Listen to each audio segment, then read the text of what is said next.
Welcome to this session of the Happy Strong Family live cast. Now, this topic this time around is focusing on finding marriage and finding yourself. Now, with that, we have a very special guest who's coming to us from Vancouver, from Van City, and I am so pleased to announce my newest co-host for this session, Sister Muntaha Malik. Sister Muntaha. Assalamu alaikum, everyone. I'm super excited to be here. This is my first time on a podcast. So, of course, the nerves are up too. But it's so amazing to be here with Sister Lena. I've known Sister Lena for years now, mashallah. Sister Lena is a reaver. She is an author, and she is an entrepreneur. She has an amazing Muslimah clothing line. And I actually have clothing from her organization called Family. And she's also writing an upcoming book about finding hope and finding Allah over and over again. Sister Lena. Assalamu alaikum. Jazakallah khair for having me here on your podcast today. I'm really honored to be here. And I've known Muntaha for many years now, and with her full support, she's always been there for me through the trials and the good times too, alhamdulillah. And I'm really excited to talk about the topics that we have lined up today. Oops, my bad. Note to self, don't kick the table. Now, with that, Sister Lena, tell us about your journey to Islam.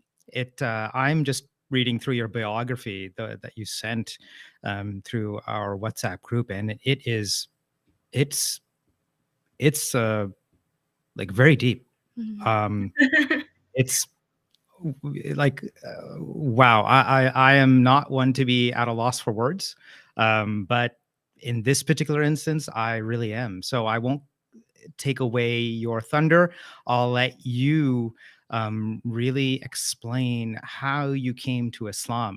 I think it's very deep. So please do tell the audience. Absolutely. I am a pretty deep person when it comes to really expressing my journey, because it's been a very deep journey.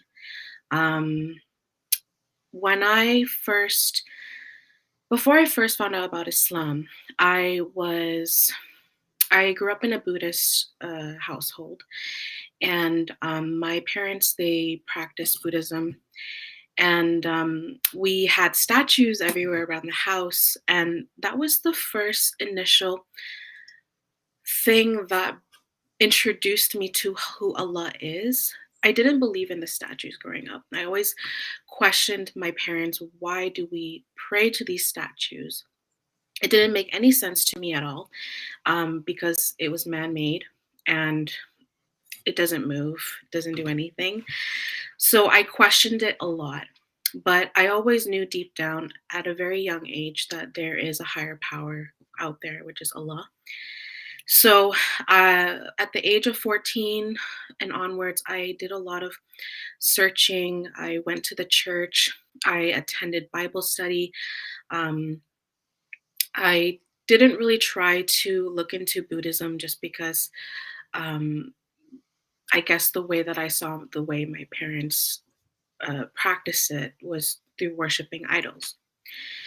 So eventually, going to the church, it didn't really make sense to me either because of the Holy Trinity teaching. And then eventually I fell off path a little bit and just decided to not think about it too much. I went through a very dark path where, my family broke apart, and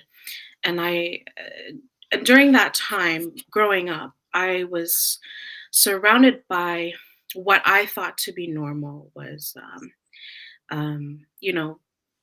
parties, alcohol, drug addicts, drug trafficking. The list goes on. And so for me, felt normal to be in that environment, but also I felt like something was missing. But I still went down that path. And eventually I met a friend who introduced me to Islam, and I had no idea what Islam was about. Um, didn't even know who Muslims were. I've seen people worn hijabs, but I always thought maybe is that part of like the Indian Sikh culture? I wasn't sure. Mhm. So, yeah, eventually I moved in with that friend. And by the way, I lived on my own since I was 17 years old. So from that point, I was in survival mode, um, just trying to defend for myself, trying to find peace, but not really knowing or understanding what peace was. And eventually, eventually, I took my shahada after resisting the change. I accepted Islam in my heart, and I had a beautiful dream, which I believe was a message from Allah that clearly, no doubt, that um, that Islam is the right way. And within that dream, there were two twin towers in the middle of the ocean, and there was a log in the middle. I took a step on it to take a look at the building on the right side, just to observe it. I was in awe of it. And then as I continued walking, I slipped and I fell down, and I was drowning in the water. And a be a being or something came in and picked me up and scooped me out of the water. And before I was out of the water, I looked at the form of the body. There was like white beard, white shirt, but no face. Subhanallah. And as soon as I was out of the water, I was on the palm of that being's hand, and I was lifted up into the sky. And as I looked across the shore, there were millions and billions of people on their knees making dua with their hands like this. And when I woke up, the first thought that came to my mind was Islam. And I was convinced. And I decided to take my shahada. And I took the shahada in my own living room with my friend. And and that's how I came to find Islam, was through uh, such dark trials and a lot of loneliness and a lot of feelings of unsafe, feeling insecure and not feeling safe within my environment and the life that I had. And alhamdulillah, it's been a journey. And after the shahada, a lot of people think that, oh, everything's going to be smooth now, everything's going to be peaceful, everything will go exactly the way you want it to. But subhanallah, after the shahada, there were so many trials that really, really, really tested my faith. Alhamdulillah. Muntaha, go ahead. You and Lena are friends, so Yeah. I'll let you ask most of the questions. Go on. Yeah, for sure. I think just to start off, Lena actually didn't know about the dream, so this is the first time that I'm Oh, hearing about it, because I think we met at tafsir class. So I think at that point, like, you were already Muslim, and we were, practicing and learning together. But it's really, like, awesome, mashallah, the way that you came to Islam. It's beautiful to hear about it. And I feel like that's with any friendship. You kind of learn something every day. It's really cool. But yeah, today I think something we were also discussing was that, mashallah, you're going to be a soon-to-be mother. So I just wanted to ask how you're feeling about that, and yeah, what kind of emotions are coming up for you when it comes to that? that's a really good question. I've been asked this so many times, but I think as I'm getting closer, inshallah, within a week and a half, I will be giving birth, inshallah. A lot of emotions are of nervousness, excitement, um, joy, nervous because I I feel as if I have so much to work on myself, but I also know that that is a lifetime endeavor. It's not, there's no limit to it. And the way that I grew up, I want to be able to break patterns within um, uh, emotional intelligence, whether and any toxic traits that I may have learned. I want to be able to unlearn and provide my child the best upbringing where my child feels safe, secure, and loved, and not have to question his environment and his worthy. Um, Joy, because any mother, when they're about to have their child, they are very excited to meet their child, and babies are cute. So cute. They're adorable, even though I'm sure they are a lot of hard work. Um, Yeah. yeah, and just really excited, and also some fears of letting go of my old life, which is like having the freedom to move about, doing things for myself, just learning to be selfless. Yeah, I really like how you mentioned like letting go of that feeling of you're bringing in someone new into this world, and taking care of them is also taking care of yourself too at the same time. So yeah, just to go into our topic for today on marriage, and basically something that I know we've discussed quite a bit before too, is that it's not only about looking for something in someone else when it comes to finding marriage, it's also looking for something in yourself. And I feel like that's a journey, like with motherhood, with marriage, and just like being yourself as well. So I guess the first question for you would be like, what is it that you seek in yourself, and maybe what is it that you seek in others that would be important for today? That's a really important point when you're looking for a prospect for marriage. A lot of the times we have a big list of what we want from the other person, but as you said, it's really important for us to find that within ourselves. And for me, it was the first and foremost was Dean, because it shapes our whole life. It's why we are here, and having doing the bare minimum is a required. It's just something that there's no questions asked. But when I say Dean, I also mean really focusing on that spiritual side, that connection that you have with Allah-swt.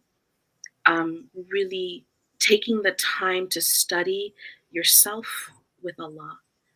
Um, the technical stuff, they are pretty easy. Like, pray 5 times a day. I mean, maybe not for all, but it's something that's achievable.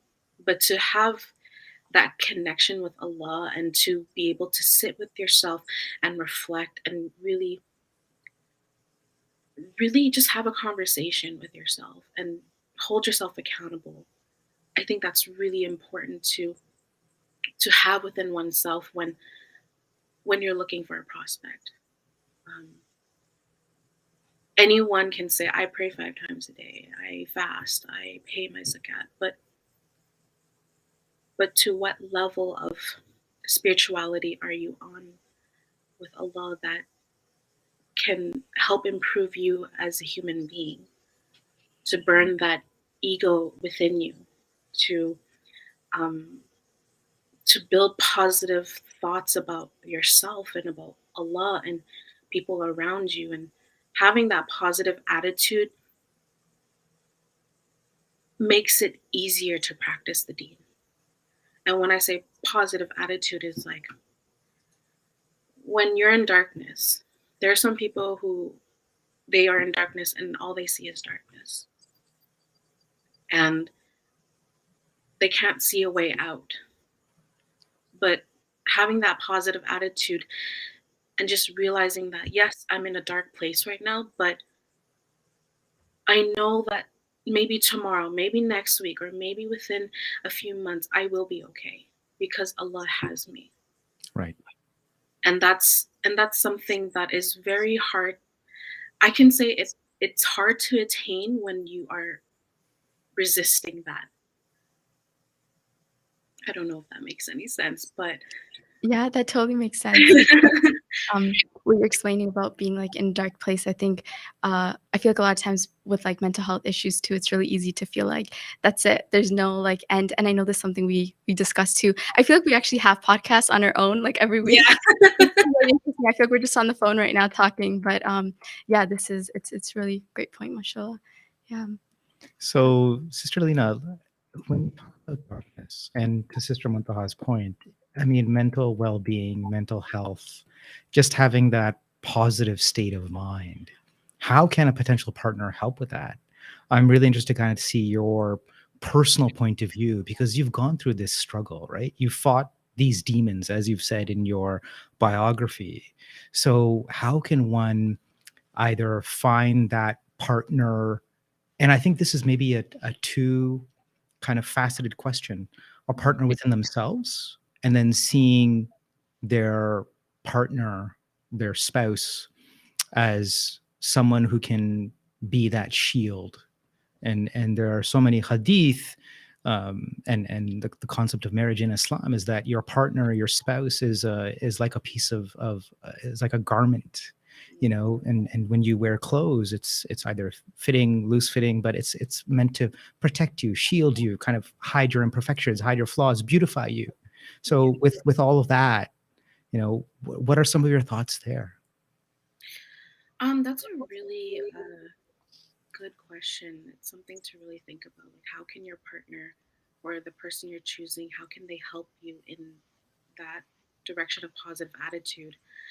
Um, in my personal experience, and Yeah. from maybe what I've observed, is the willingness to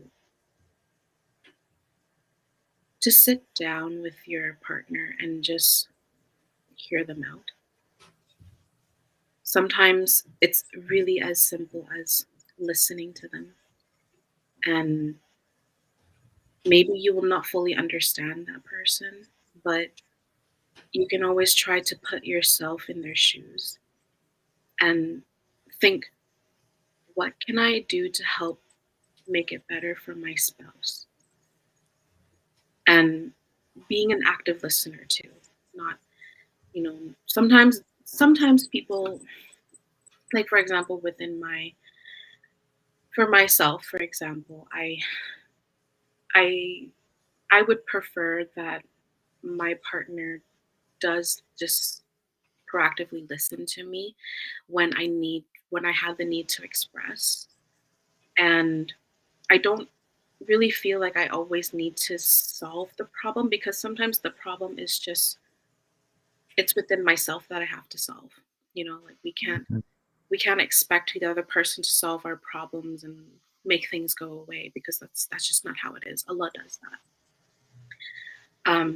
But just allowing that safe space for your partner to be vulnerable, and to not make them feel judged. And and if an advice is required, I think the best advice is to continuously remind them of Allah and why they are here, and remind them reasons of of what it is that they sorry, let me rephrase that. Reminding them of Allah-swt, and and just reminding them that whatever that they are feeling is okay to feel. It's human to feel certain things, and just try to redirect the thoughts. And yeah, I guess what I'm trying to say is being able to create a safe space for someone to openly express themselves, especially when they do experience, let's say, mental health challenges. Right. Sister Muntaha, what are your thoughts there? I think your background is in psychology, right? So, yeah. I mean, I give us think your point of view on this then. I think it's really well said. I really like how you said that a lot of times it's not about like a solution, because I think sometimes people who have mental health difficulties, they actually have lived with that for so long, and they know that there isn't necessarily a solution. It's actually like they just need to get through it. So how in that moment they're thinking, how can I get through this today?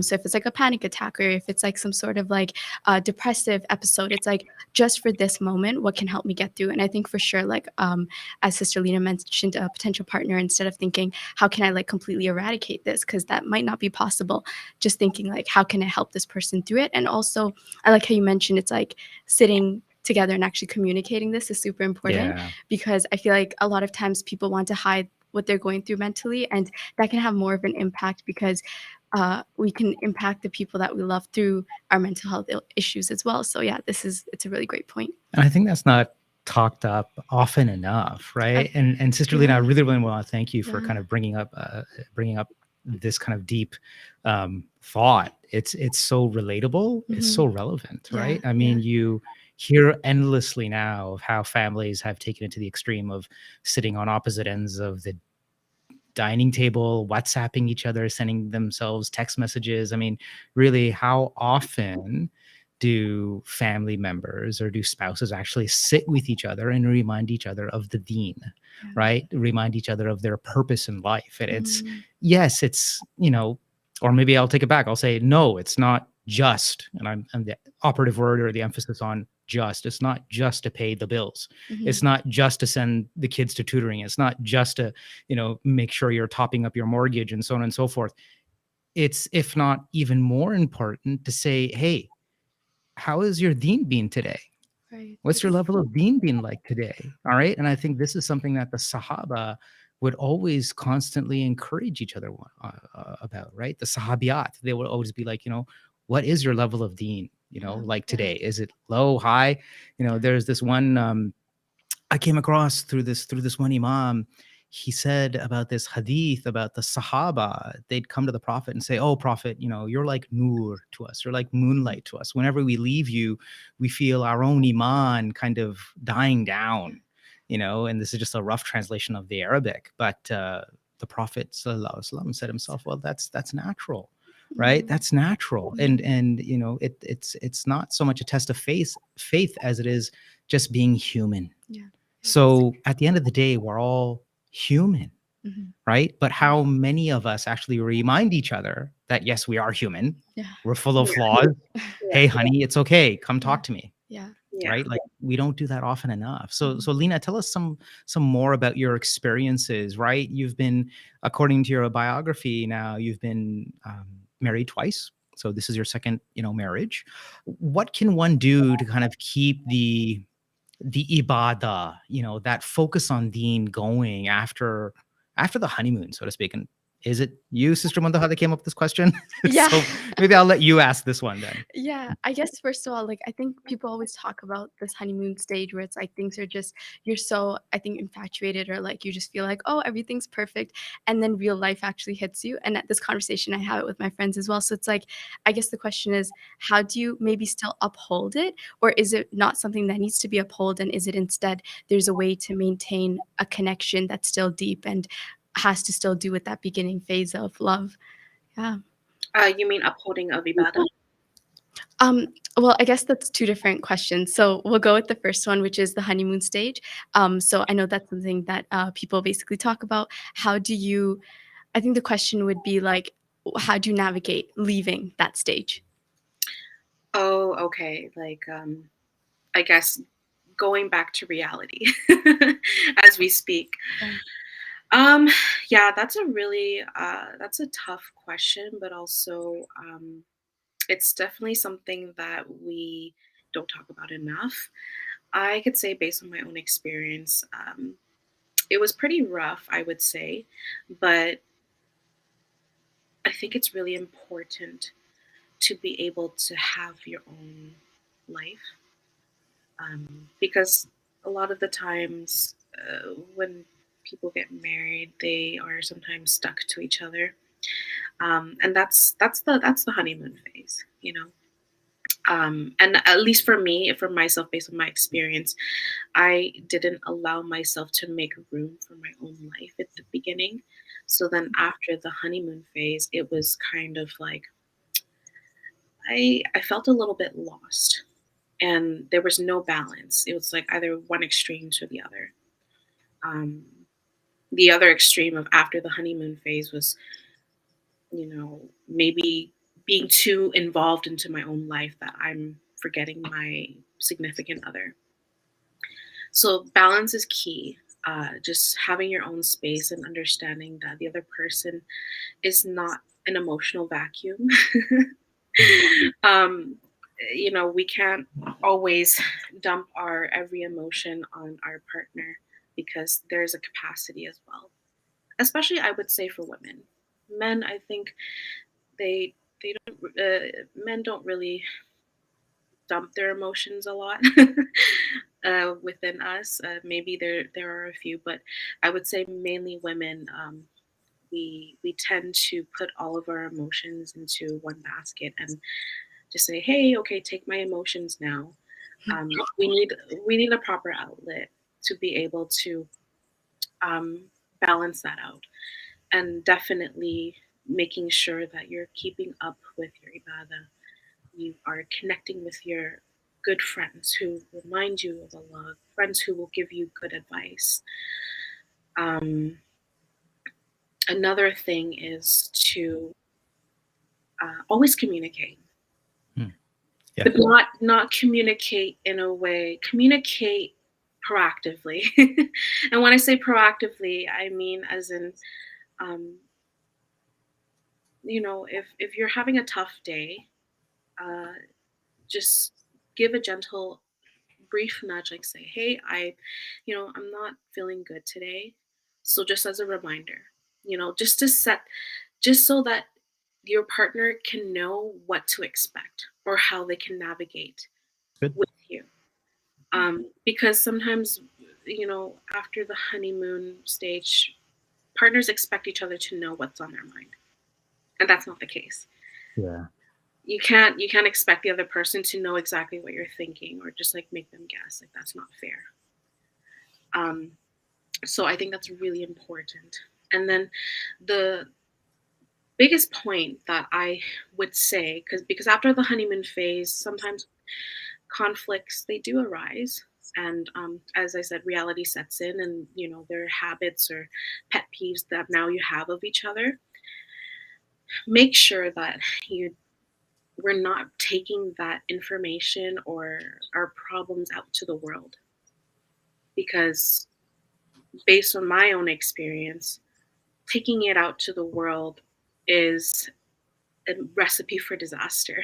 You don't want to put everything out on Yeah. blast. Yeah. Yeah. Yeah, and when you put everything on blast, you have opinions of other people coming to you, and everybody's in your ear telling you you should do this, you should do that. That's not a good situation. And there are times where, if we are, if like there are people who are truly going through some sort of abuse or Mhm. something very heavy, I would say, yes, it's best to go to someone who you trust and they could advise you and you can get counsel for that. But otherwise, going to 10 different people and talking about the same thing, it just makes the problem bigger. It makes the problem bigger.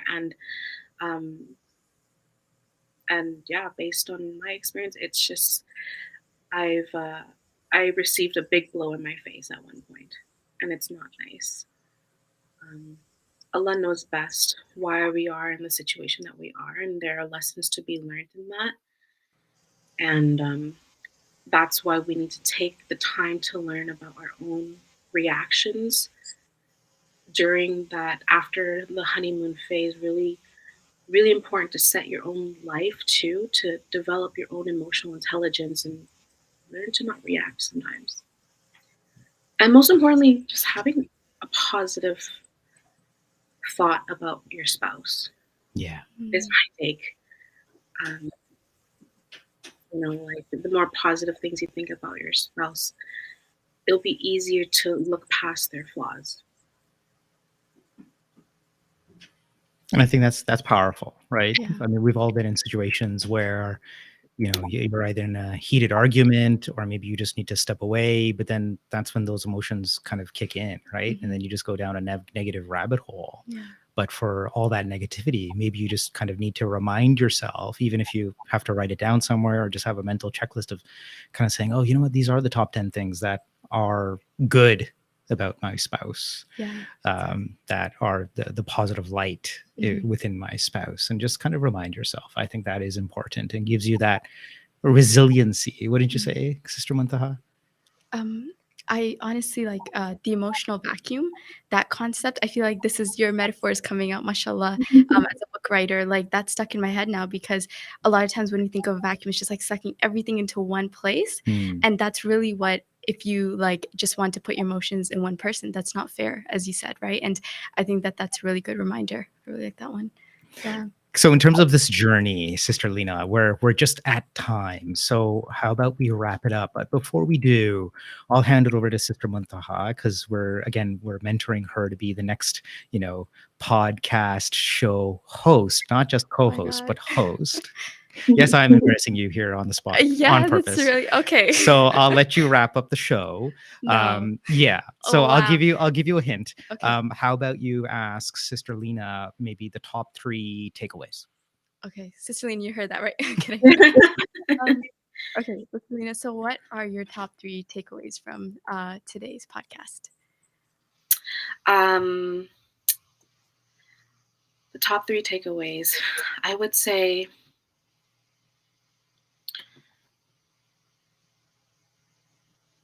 learning about yourself, being your own friend. That's all one, by the way. Learning about yourself, and always ask yourself, what can I do to make things better for the other person rather than what they should do for me. And last but not least, which is the most important, is making sure that you are constantly finding Allah, whether you're going through a hard time or a good time in your life. Allah doesn't step away for either events.